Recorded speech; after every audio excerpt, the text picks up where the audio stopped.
guys यो चाहिँ mehndi सेरेमनीवाला vlog हामी सबैजनालाई हेरिहाल्नु है यी यस्ता भइसकेका छौँ यहाँ चाहिँ एकैचोटि हाय भनेर भन्ने भनेको अरे कि हुँदै भएन बल्ल बल्ल भयो यो चाहिँ सुपारी त फेरि मूल मन्त्र हो नि त सुपारी चाहिँ छोड्नु हुँदैन है गाइस अनि बेहुलीलाई चाहिँ हेर न बेहुली जस्तो लागेकै छैन म यहाँ त्यही भन्दै थिएँ बेहुली बसेको देखाइदिऊ न भनेर र मेहेन्दी सेरेमनी चाहिँ यता कति राम्ररी सजाइरहेको छु मेहेन्दीलाई चाहिँ सो यता हामी डान्स गर्न थाल्यौँ त्यहाँपछि चाहिँ डान्स कस्तो लाग्यो गाइस कमेन्ट गर्नु चाहिँ बिर्सनु हुँदैन है कमेन्ट चाहिँ गर्नु बिर्सिनु हुँदैन मैले धेरै चाहिँ गाना हालिनँ किनभने कपिराइट लागिदिन्छ यार एकदम माने दुःखको जिन्दगी छ गाइस दुःखको जिन्दगी कपिराइट लागिदिन्छ मैले अलिअलि मात्रै हालिरहेको छु गाना बिचबिचमा यहाँ अहिले एकछिन छोडिदिन्छु भने बोल्दिनँ कि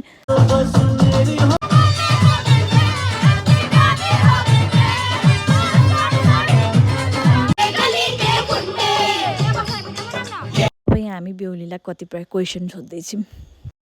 हामीलाई के रिभ्यू दिनु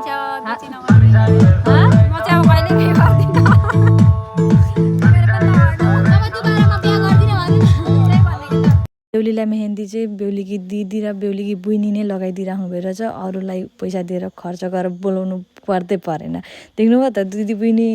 माने सबै थोक जान्ने हुँदाखेरि एकदम परफेक्ट सबै थोकको लागि गाइस ये हमने छोटे बच्चे से लिया है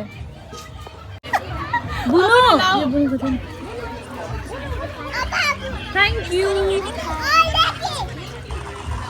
के रे बुनु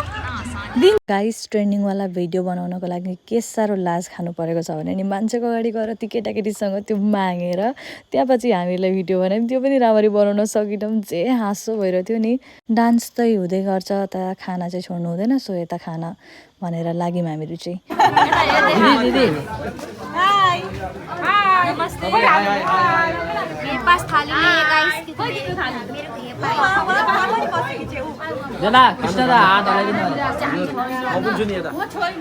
भाइ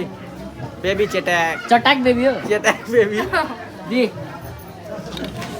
यो त रमाइलो चटाक बेबी चटाक बेबी